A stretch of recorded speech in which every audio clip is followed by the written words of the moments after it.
This is a course I teach from Microsoft. We're only going to do about the first part of it.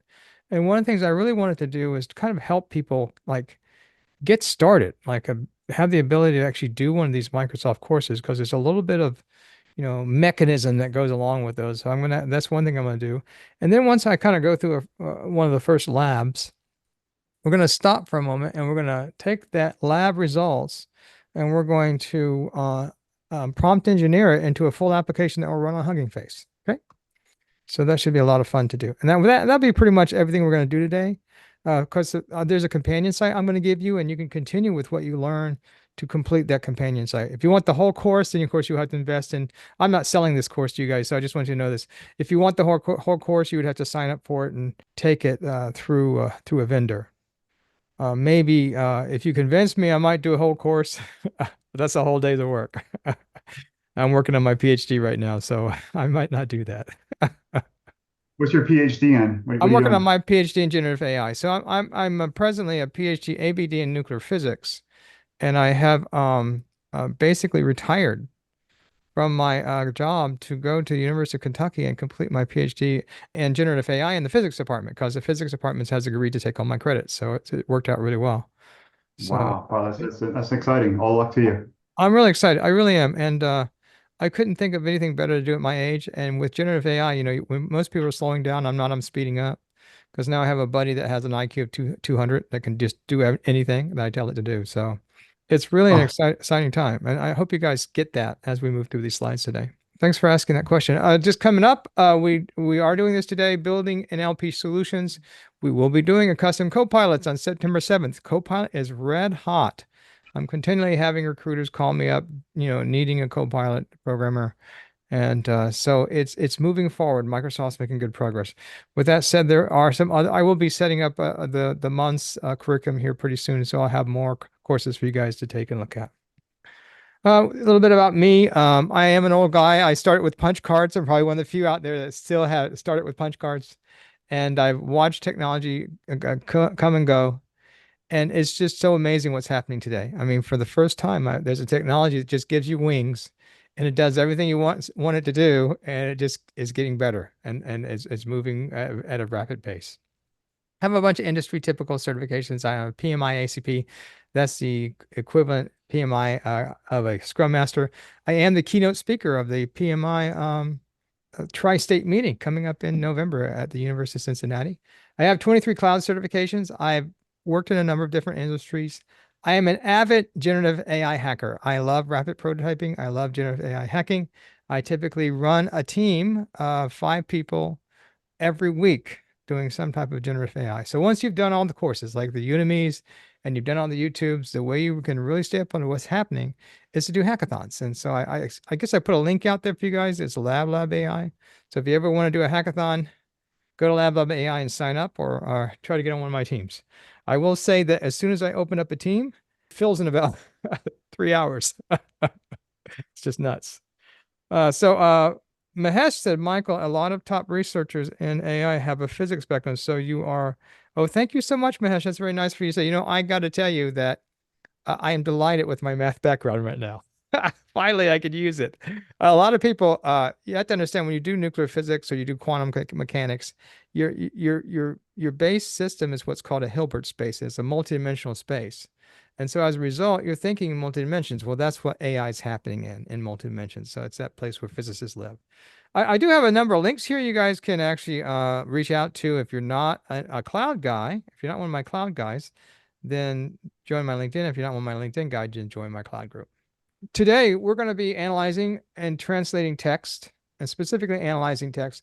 And the big push today for this presentation, and where I think there's a need, is to learn how to work with the labs and create a Hugging Face application using prompt engineering. So when you look at a Microsoft lab, you go, scratch your head, what do I do with that? And so I'm going to show you what you do with that. And you might be surprised at how easy and how much you can learn. If you continue with this day course, I teach this as a day course, so we're just taking the first section of it. You would build a question answer solution. You'd build a conversational language understanding app. You'd use custom classification and named entity extraction. You would use speech recognition, synthesis, and translation. So it's a nice course. There is a companion site for this course. There it is right here. I do want to talk about Microsoft.Learn. Microsoft.learn is a pretty incredible site. I got to tell you, Microsoft is kicking it when it comes to their training. They just are. And I think they're doing better than anyone else. And I'm not just saying that because I teach for Microsoft or Global Knowledge. Yeah, I mean, I started off in AWS, which I love, and I have like 23 cloud certifications. So I have, is that they're not all in Azure. I mean, I have some in AWS and I have some in Google. And it's just, I think that what they did, they tied their training to their release cycle, so they wouldn't release this unless they had training. And so there's all these different training courses you can take and learn as rapidly as you can, and they all have labs, and these labs are going to be like the one I show you today. And so I'm going to show you how to actually get into and use it. Okay.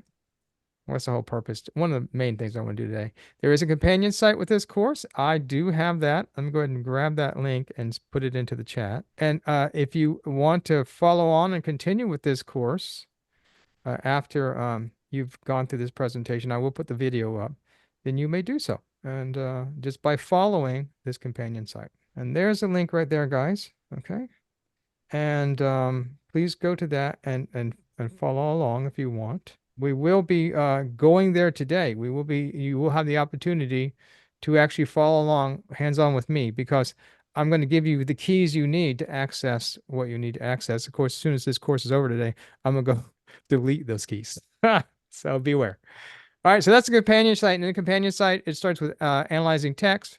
There's a lab, and each one of these has a lab and a discussion and questions and answers. And then there's creating questions and answers solutions using Azure AI language.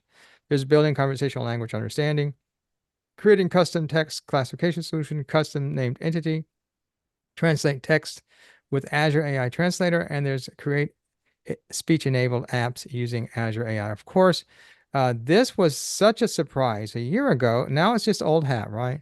We even have our phones now. We just hold them up and we talk to someone in a different language and it translates back and forth. We have the universal translator, which is pretty amazing. Okay, and AI is just taking the world by storm. And the type of efficiencies that you're getting just by how we have it today, even before we add agents, is about a 5,000 to 10,000% efficiency. Here's an example of Dentons, one of the largest law firms in the world as far as number of employees. And they used to take 4 hours to prepare a brief for court, and now they've reduced that by putting the information in a vector database to just 5 minutes, which is 5,000% efficiency there. And they are not racking their brains at the end of it. They're fresh and ready to go into court, energetic. So with that said, what futuristic technology, this is our icebreaker today, what futuristic technology, once considered sci-fi, has AI made possible today that has surprised you the most and why? Self-driving cars, personal AI assistants, robotic surgery, smart homes, text to video, facial recognition, virtual reality, real-time language translation, human-like robots, AI-generated art and music, or some other technology. Which one of those? Guys, choose one of those and put in the chat or verbalize. That's fine. Which one do you think? I'm just so surprised because I started watching these, Star Wars and and Star Trek, and you're supposed to have all this the most advanced technology. It would be thousands of years before we have it, and now we have it, and it's better than what you're seeing on TV.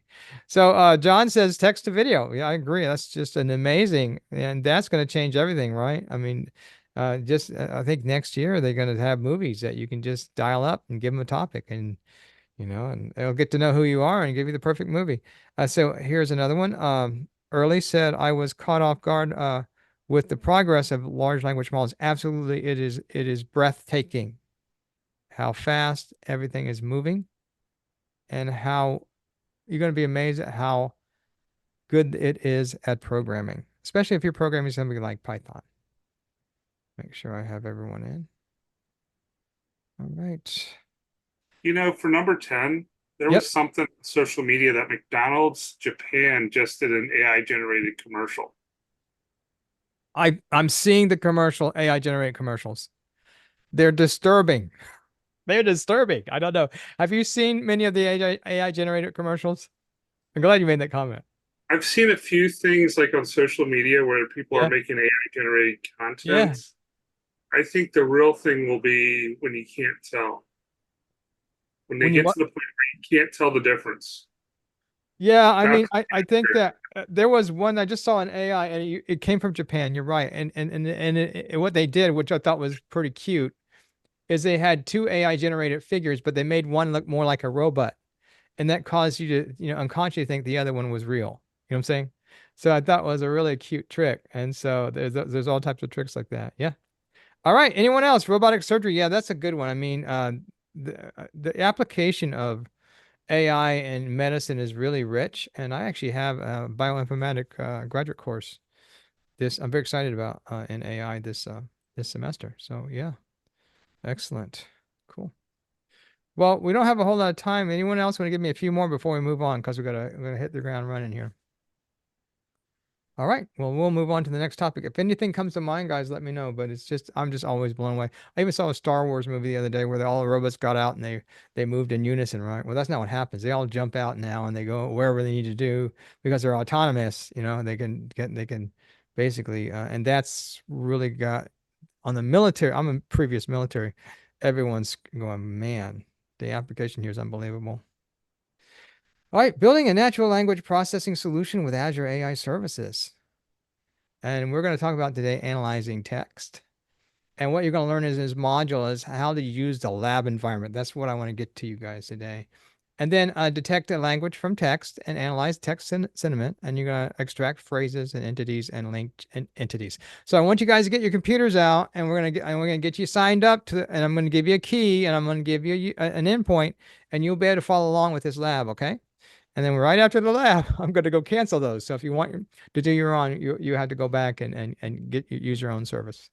So Azure AI language is designed to help you extract information from text.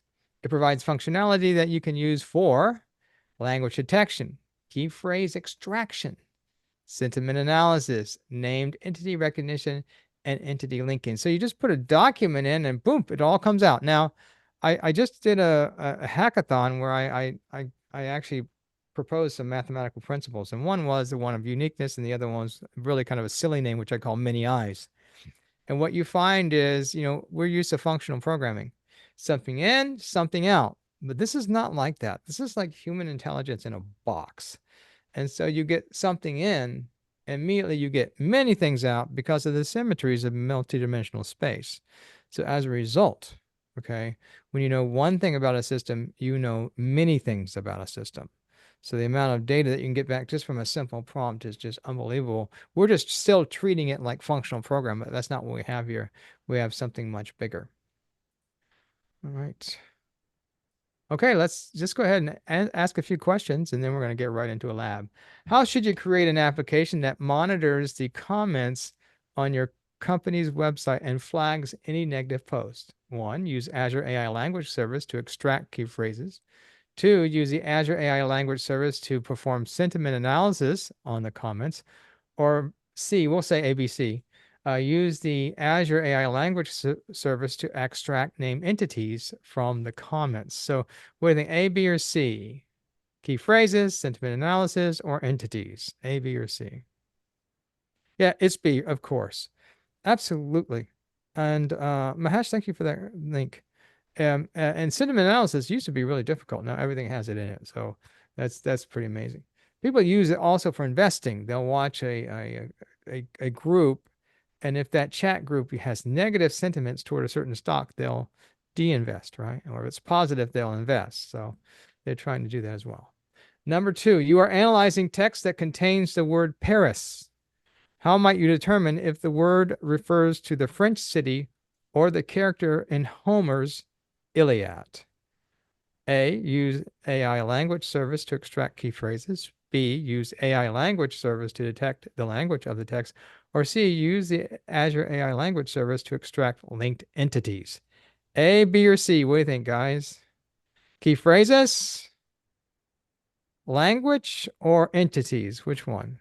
And someone said C. Let's take a look and see if you're right. And yes, you are correct. It is entities. All right, so that kind of gives you a feel. We're going to go ahead and go right to a lab. And this comes from the first lab. I'm going to actually go through the first part, show you guys how to log in, and then I'm going to have you guys follow me. So let me see if I actually have this link. And if I'm smart, I got it. So I want you guys to go ahead and go to this link, and then I'm going to give you everything you need, but I'm going to talk about it just as well. Okay, so what I'm going to do, I'm going to get out of the full screen here because we're going to do some programming, okay? Yeah, so this is going to be a little bit of programming today, and let me cut this down and bring up my lab environment. Okay. All right, so go ahead and go there, and then I gotta get the rocks right. So I gotta look for the 5 rocks. 1 second. Yay, I got for the 5 rocks. This is new. I've never seen this before. All right, so you're on the lab, and so you're gonna go to retry launching the lab. So I guess I was already on it. So let's start the lab. And this is the lab environment. And so I'm going to show you a few tricks here that you want to do when you're working with these labs. And I plan to do an hour today, but I'll have to go over a little bit because I did schedule this for an hour and a half. So if I have to go over a bit, it's not an issue. I won't ever go further than what I've scheduled though. So if I schedule an hour, I'll do an hour. If I did an hour and a half, if I go to that, I'll go to that, but I won't go beyond that. Many times I do stop at the end. I have discussions, so if people want to hang out and talk. That's good as well. All right, so it does take a few minutes for the lab to crank up and get started. If you've done a Skillsoft lab before in the past, this is very similar. Right? Okay, and there's the lab environment, and it's coming up. Now the key here is this little T here. Never type. Okay, only use the T. So if I do the T here for the password, okay, that will get me into the environment. All right, there I am. Now, what used to happen, guys, what used to happen many years ago is that Microsoft had this idea that they would give us labs for free. And so they used to have these resources up here, and you could actually log into an Azure account and run these labs for free. Now, in this particular lab, what you need to do, you need to log in with your Azure account. You need to create an endpoint and a key, which I'm going to give you today. And from there, you're going to go into Visual Studio and you're going to build and run the lab. So I'm going to give you everything you need to do your first lab today. But one of the things you need to do if you don't have that key and endpoint is you're going to need to go into the Azure AI services and create that. Okay. And so I have done that already. Let me see if I can show that to you. If I still have it up. I'm actually in my Azure environment. And what I actually did, I went into the Azure AI services. Here's the Azure AI services. And in the Azure AI services, I clicked on language services and I created a language service. I just hit create. And you can walk through the steps in the lab and create that. Now, when you do this, you have to do this with your own personal account. And so the key I give you today will be on my own personal account. So you can see after this, I'll delete this, so the key will be deleted. I am running FC0 pricing though, which is free, which means I can do 5,000 interactions and not be charged. And so you guys know that I won't be charged by your interaction today. So don't worry that you won't be charging me any money. And with that, I went in here and I created this service. And once I had this service, I could click on it. And in this service, there's this nice, click here to manage your keys.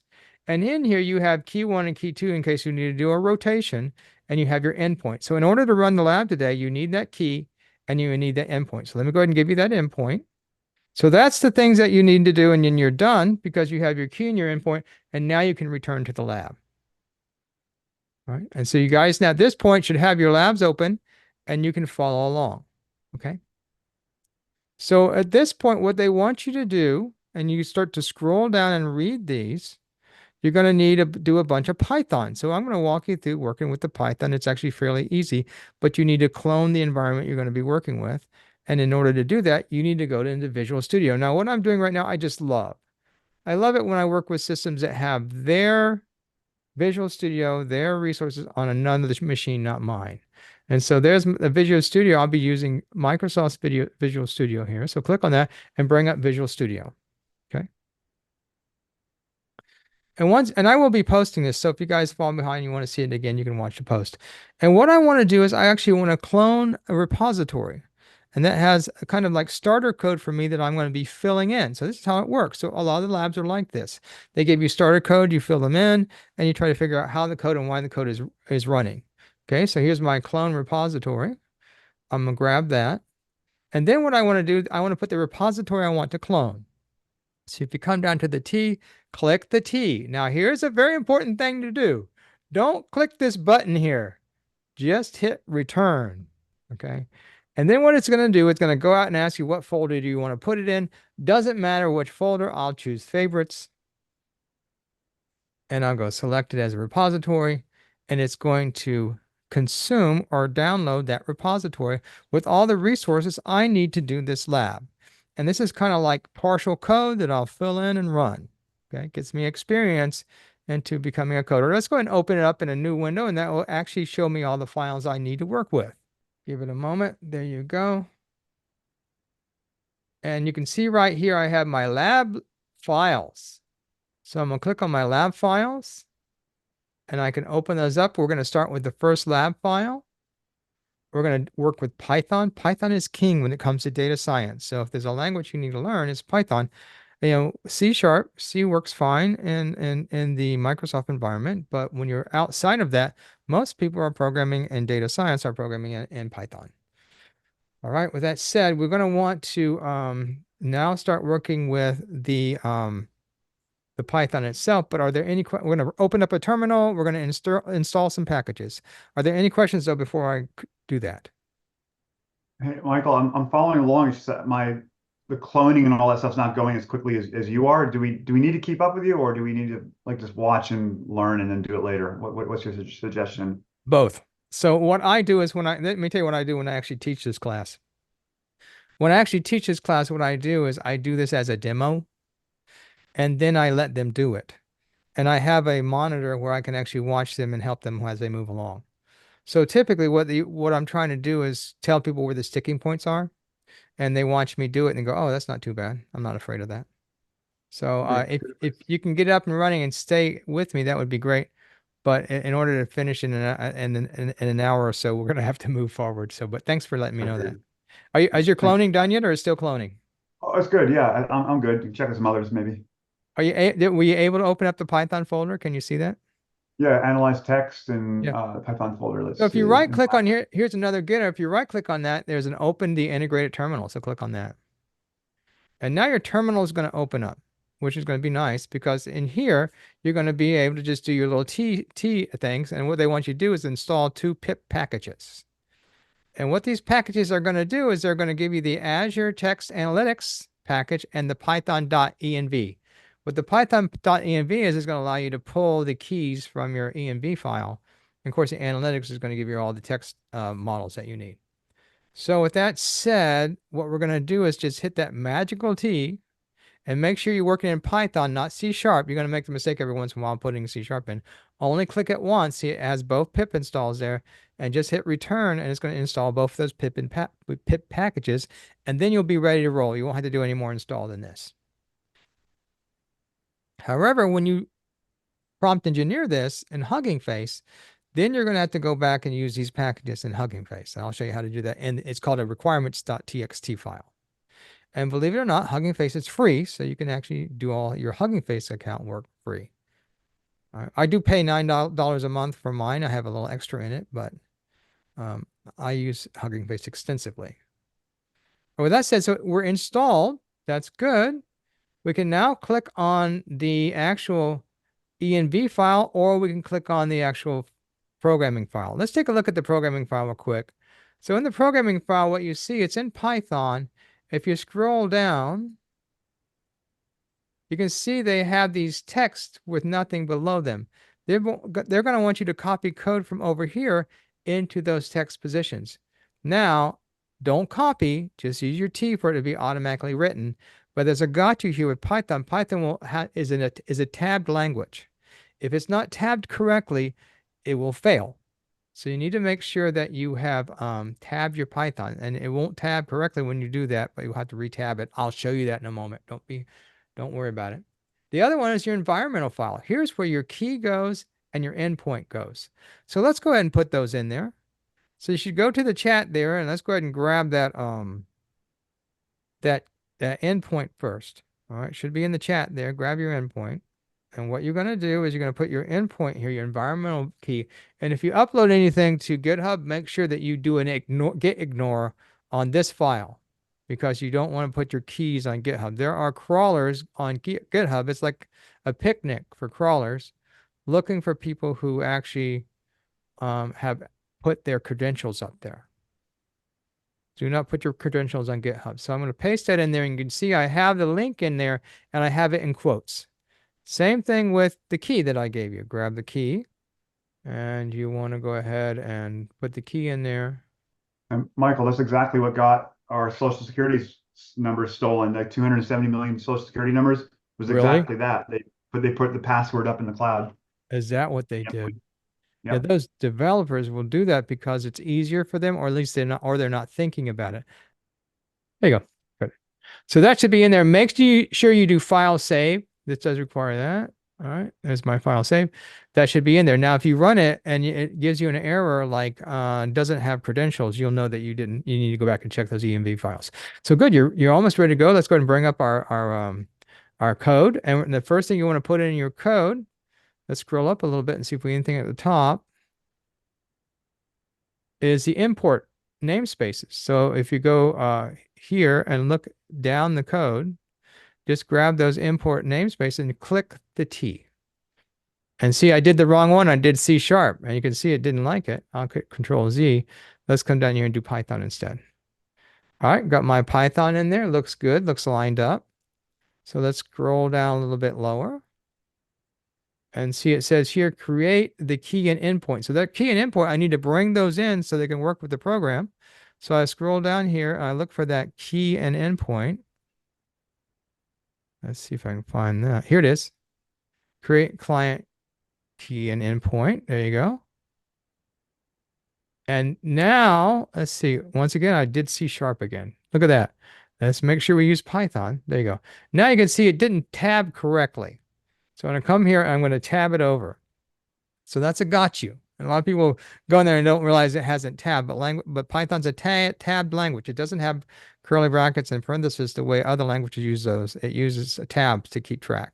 And seeing here, the first one is your credential. It brings in the API key. The second one is your client endpoint. It brings in your endpoint. You'll be using those throughout the program. All right, so let's go one more step further so we can actually look at the text that we're going to review and get the language. So we're going to go down here just a little lower. And we're going to go to detect language right here. So that, and the Python detect language, go ahead and paste that in. And once again, you can see it did not go where it was supposed to go. We'll do a tab on that, tab it over right there. Now make sure you save this. And let me just say a little bit about what it's analyzing. And there's another file in here, and that file is called reviews. And there's these reviews with text in them that they're analyzing these reviews, okay? We'll come back and grab one of these reviews when we do the Hugging Face, okay? So go back to the Python code that you were looking at. There you go. And we're ready to run this. Once again, make sure it's saved. And the way you run that is you use just Python and then the name right here. See Python text dash analysis.py. So you can use your T on that, or you can type that in. It doesn't matter. I'm going to type that in. I'm going to cross our fingers, and I'm going to see if it's going to analyze those texts. So the code's actually going to pull in those text files. It's going to try to analyze them. What we're trying to do is going to tell us what language they're written in. And if we did it right, it's going to give us the language. And we'd see right now that is indeed doing that. You can see what it did. It gave me, as I begin to scroll down, look at the output. It's saying this language was English. Yes, it was. And go down a little bit lower, and it says this language was English, and yes, it was. And go down a little bit lower, English again, and go back a little bit lower, English, and then I think this one is in French. So yes, it's going to do language detection. Very nice. All right. Was anyone able to do that? How'd that go? Let me check my waiting rooms. I don't see anyone in waiting rooms. Cool. Anyone able to make that work? Any errors? So I see some messages here. Let me see what people are saying. I got resource not found, but I am logged into learn. Okay. Not sure what that means. Okay. Same in another browser with da da da as the URL I get error 404 message. That's interesting. So did you guys not log in through this system here? I wondered if maybe it has a limit to how many people can hop on at the same time, or No, I don't think so. Hmm. Not that I know. If it says resource not found, are your environmental variables set correctly? well, that's just the first link to your lab client. I would go back and look at your lab. Let's see my screen.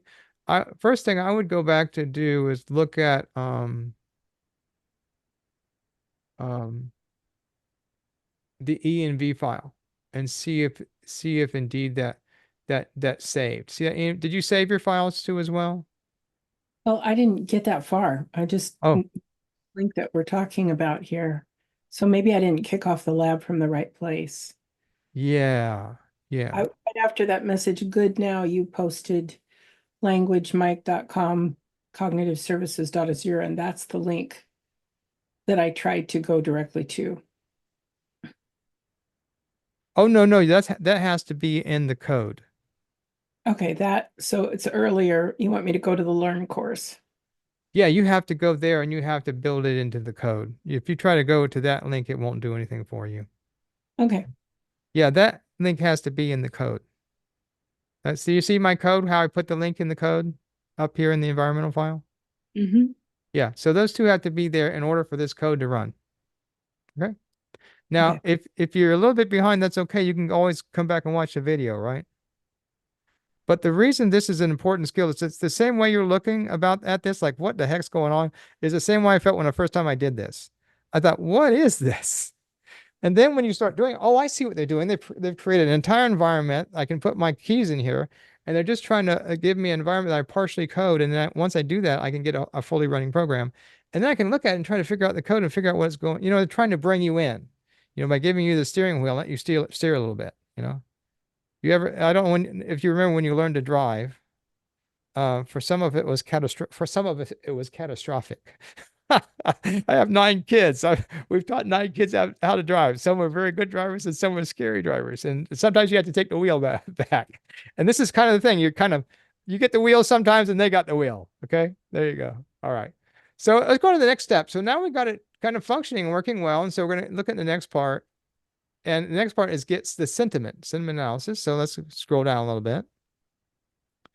And let's see what we got here. This is detect the language and now detect the sentiment. That's the next part of the lab. So just click on the T. There you go. It's pretty easy now. And once you do it a few times, and all you have to do is space over. Okay. And now I'll be ready to go. And you can save that and you'll get sentiment. Now, let me just show you guys something. If you're ever working with code and you don't know what it means, just copy that code and go to ChatGPT or Claude or Gemini, should all work, and open that up and paste that code and say, explain this code. I use 3 dashes and I'll paste the code in and it'll go through and explain every line of what that code is doing. This is just pretty amazing. This saves me so much time. Lots of times I'll come across a line of code and I'm going, I'm not quite sure what that did. And so I can concentrate on just one line and say, explain that to me. Or let's write some code together and let's experiment with it. Or let's change it and see what happens. So use these systems to learn how to code or to debug code. Okay. They're getting better and better too, because when a prompt engineer today worked the first time, he's spitting out about 200 lines of code. It's pretty amazing. All right. With that said, let's move on. But that's one thing in your tool chest that you need to do. So as you're building this stuff, right? Make sure that you're actually, I'm not sure when that popped up. Make sure that you're actually using these tools to help you learn. All right, back to where we were. Okay, so I got sentiment analysis in there. I'm just going to go down and put a few more in there so we have time to build our application. Let's do get key phrases. Let's do that. And so a lot of these uh, a lot of these labs are just like this, where you're working in a browser. And once again, you got to be careful with Python because it's not going to tab correctly. So make sure you're tabbing over. All right. And then we'll go ahead and save this and see if this works. And then what you can do in the command prompt, since we already put the command to run it, just use your arrow up key. And there it is. So your history will be saved kind of. So there's my arrow up and I can just return. And yes, it's going to go. Look, it's pulling key phrases. Look at that. It pulled all the key phrases out. That's going really well. Everything it said it would do. And now I'm going to go to entities and let's get entities. And the next one is add entities, right? Let's just put the T there. And once again, tab over. And look how nicely all this I love how Microsoft names its classes, AI underscore client recognize entities. It's just like and that's a great thing about if you name your classes, with human-like language. When we first started coding, we had all these really short names because we are worried about space. But now this space is not an issue. Extract key phrases. Look at how they name these. Analyze sentiment. I mean, it's you can just pretty much read, and that's good code. Clean code is code that you can read like a sentence. Like, get language. That's my comment. Detect language. AI client detect language. I mean, you're just reading it, and it makes a lot of sense of what it's doing. So that's a really good plain code principles. That's going to put the last one in there, linked entities. We'll put that in there. Paste your T there. That's the key there. Don't try to type it in these Microsoft labs. Let's tab over and go ahead and save all that, and we're going to run it and see if it works.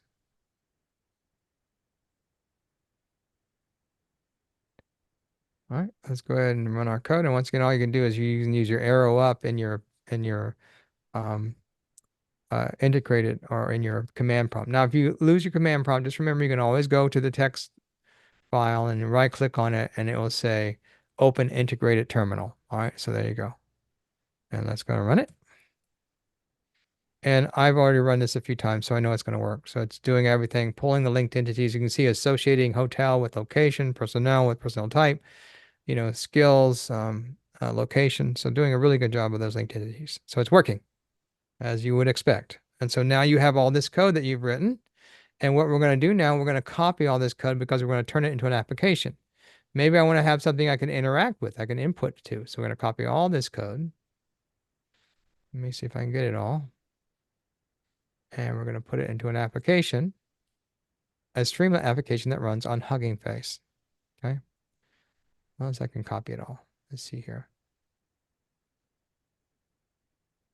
There you go. So I'm going to copy it. All right, so let's talk about how we're going to actually get this to work on Hugging Face as an application.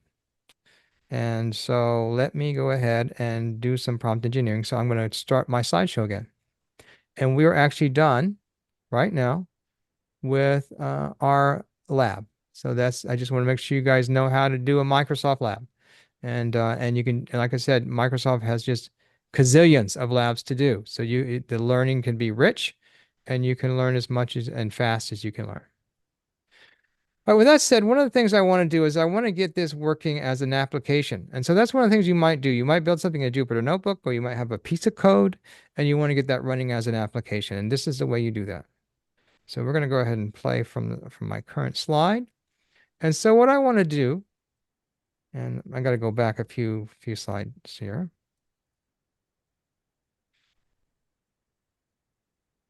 Is I want to actually now turn this into a Hugging Face application. I can work with it interactively, just put new things in it that I want to analyze. So I'm going to copy the entire code into ChatGPT, and I'm going to give it the following prompt. For the code below, use Streamlit and create two input boxes, one for the endpoint and the other for the key. Also create an input for text to be analyzed and an output for the final cumulative analysis. And I paste the code in. And then I'm going to have a second prompt once it creates the code is ask it what type of files goes into the requirements file. So let's go ahead and we're going to go, now I'm going to shut this down. I'm going to bring up ChatGPT. Okay, so I'm going to go ahead and stop the share here, not the share, but the PowerPoint. And I can see that it has switched my slides. I love it.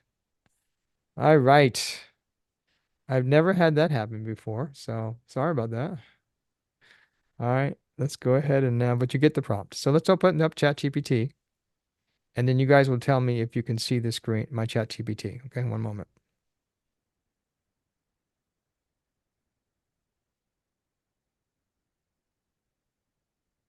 All right, do you see my ChatGPT?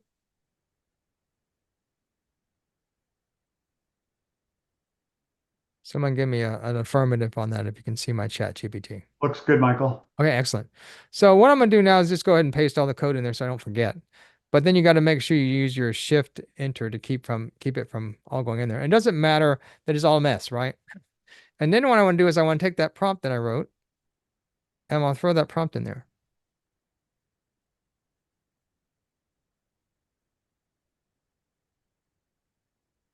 All right. And then for the code below, use Streamlit. Okay. I should use, it doesn't care. Use Streamlit and create two input boxes, one for the endpoint and the other for the key, and also create an input for the text to be analyzed and an output for the final cumulative results. Now I could have used an env file, or I could have created two secrets that I actually pull off of. But I did it this way so anyone could use any of their keys and throw them in. So there you go. So let's run this and see what happens. I mean, that's one sentence and a ton of code, and it's going to understand what I want. This is just phenomenal. And it's going to go ahead and write that code. And what it's going to do, it's going to, in a sense, not use the same code, and it's going to come up with its own idea of what I want it, which is pretty amazing. I mean, this code is not identical to the code that came before. It's got some changes to it based upon what I ask it to do. And so there's that code. So the first thing, and then the next thing I want to say is there's going to be two files, and it's going to be my app.py file in Hugging Face, and I'm going to want to use a requirements file. So I'm going to say, what files do I need for the requirements.txt file? All right, and it's going to say, well, there you go. You're going to need Streamlit, Python.net. It's going to need Azure.ai Text Analytics, and I need Azure Core. Wow. Pretty amazing stuff. Let's go ahead and grab this one. So I'm going to copy this file. We're now going to go to Hugging Face, and Hugging Face is free, guys. There, right there. And I'm going to, now I've already done it here. So if this fails, and the demo guides are not good to me, I'm going to go to the one that I have running. But I will say I'm pretty confident because I got this running first shot, no errors. So let's see if the same thing happens again. So I'm going to go to spaces, and I'm going to go to create new space. And I'm going to call this NLP class lecture. Now, one thing, guys, you have to understand that Streamlit has been written of recent and also Gradio to actually act as like web interfaces on top of Python. So it allows guys like me that are always running these Python experiments to expose those to the web. So I'm going to go ahead and create this space on Streamlit. It's going to be public. And within that Streamlit, Hugging Face environment, I can come here and click on Files and now create a new file. And that new file is going to be app.py. That is actually a name that I need to use. And I'm going to paste all that code that was written for me right here and hit main, and it's going to compile that code.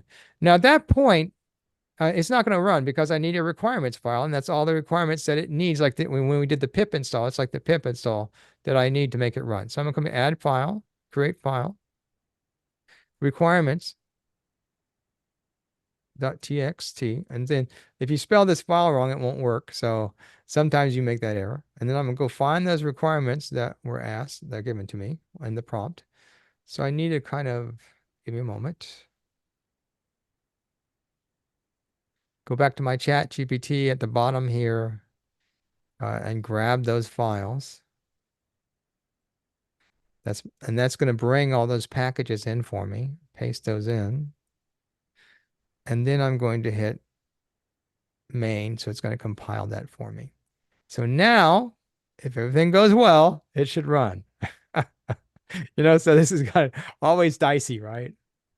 And when it said module.env not found. Okay, so that's good to know. So let's see what the problem is. Let's go here and let's go to, that's the requirements file issue.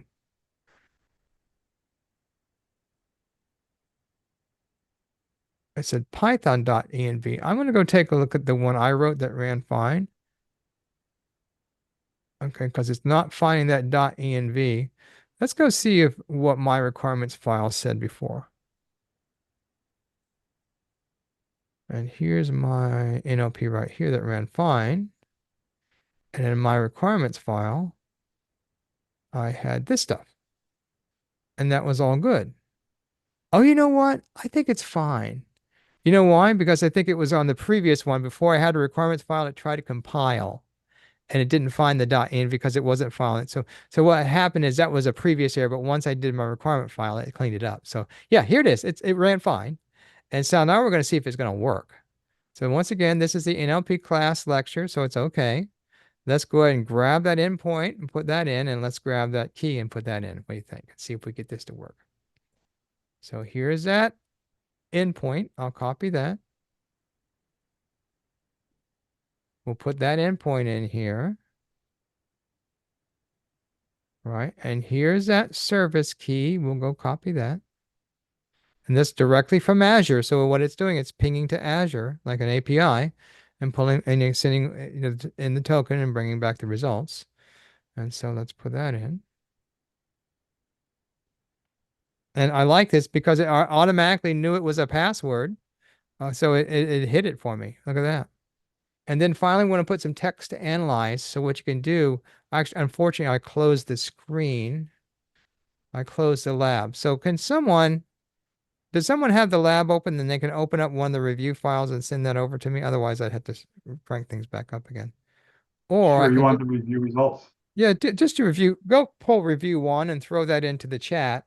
And Sure, okay. we'll just review one and because I didn't set it up to go through all the files and it knew that. And so it wrote this just to go one file at a time or just use someone to throw something in here and get it back. Now, what I do next is like you iterate one piece at a time. So I could actually give it a set of files and say, go through these files and review all these files. I didn't tell it to do that in this particular one. So I closed my lab too quickly because I had the review files in there. So if you just go click on one of the review files, just copy the text and paste it into the chat, and then I'll use that. Matthew, thank you so much for your input today. I appreciate No the conver- worries. appreciate the My conversation. pleasure. I'm happy to be here in this class with you. I've been wanting to do a class with you for some time. Oh, okay. Is this your first class with me? It's my second. I had Okay. a pretty big gap, and but Okay. I've been paying attention to what you've been doing, and I've been inspired by you. Oh, thank you so much. I appreciate that. Are you a member of the Cloud meetup or just a member of LinkedIn? I'm a member of your meetup Okay, excellent. on if that does it make sense? Your meetup group. Yep. Yeah, Are you on my LinkedIn as well? I am. Yeah, Oh, I cool. am. I was one of the first ones to join. Oh, wonderful. Yeah, I have over 2,000 people now. yeah. You were at a pretty small number when I started. It looked like you'd started a new profile. There's There you review go. one right there. There you go. And we'd expect the language to be English and the sentiment to be good. And let's see what it does. So paste that in there. Let's analyze. Well, there you have it. That was pretty fast. It says English sentiment, positive. Here's the key phrases. There you go. Linked entities. But even got some links here. Oh my goodness. Little extra here. All right. Good music. Let's see what we got there. Oh my goodness. Look at that. Got a little extra. I didn't know that. All right, so it worked perfectly. So there you go. That's how you work, and that's how you prompt engineer a system like this. And that's what I wanted to teach you guys. We're right at 5 o'clock. That's fantastic. So Question, Michael. huh? So you ran it in Hugging Face, but the Python, was it the EMV file? Yep, .env file still points to cognitive services on Azure, right? yeah, So it's still executing against Azure, right? absolutely. Yeah, absolutely, right. Yeah, How, absolutely. if you want to switch this code to execute the code is meant for a Microsoft environment, right? So you can't just simply point it to a different API endpoint, right? Right, right. That's how this lab was written. So you're gonna Okay. want to put this up in Azure, right? If you want to do that. Yeah, yeah.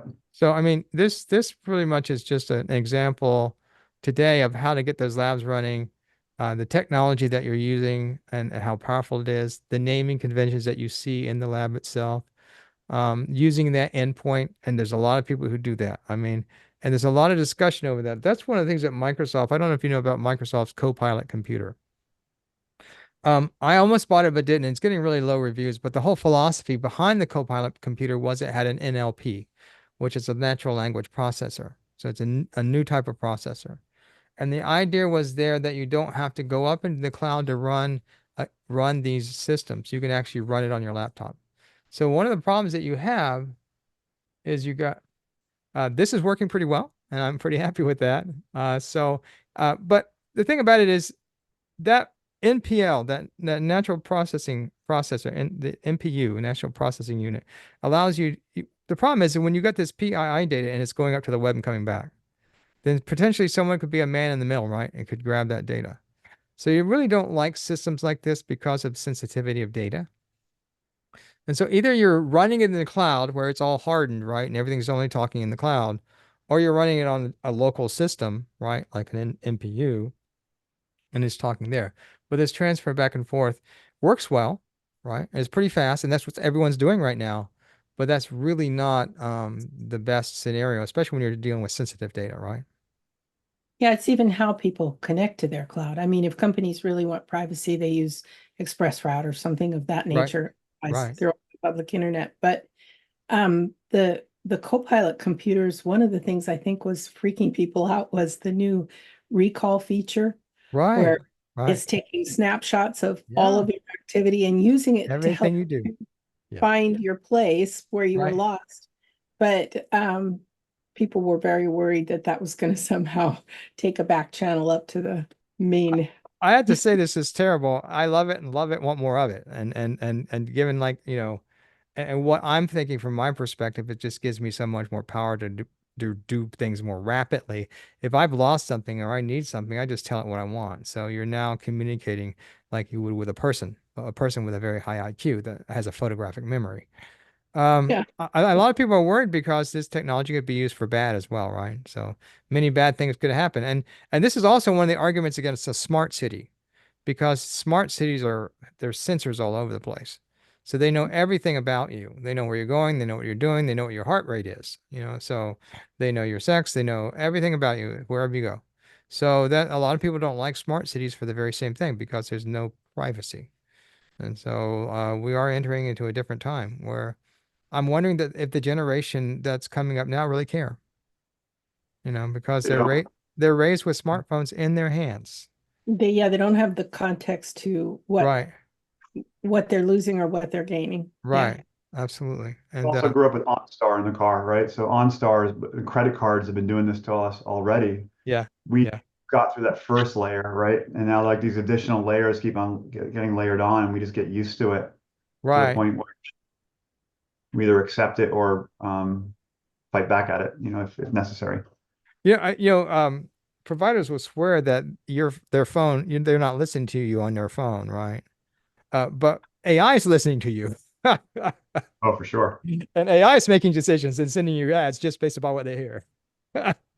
So yeah, I love But it. you can't. Yeah, same here. It's a love hate, but I'm on the side where I'm really curious to see where it takes us, and it's been really useful to me. So I have a hard time shunning it.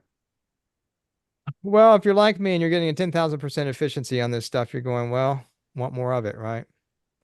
But you're right about the privacy issue. Let me go ahead and wrap up the slides real quick here, and we'll go ahead and wrap up, and we can have some discussion afterwards. Let's start play from the current slide. So there's a lot in this course, and I'm just going to quickly go through a bunch of slides here. We went through the first section. Once again, all those course. Oh, let me switch my screen. I'm actually sharing the wrong screen. Once again, that's the companion site. We showed that. And we talked about Denton's, and we did our icebreaker. Let's go to the next section. And we did the prompt engineering, which went well.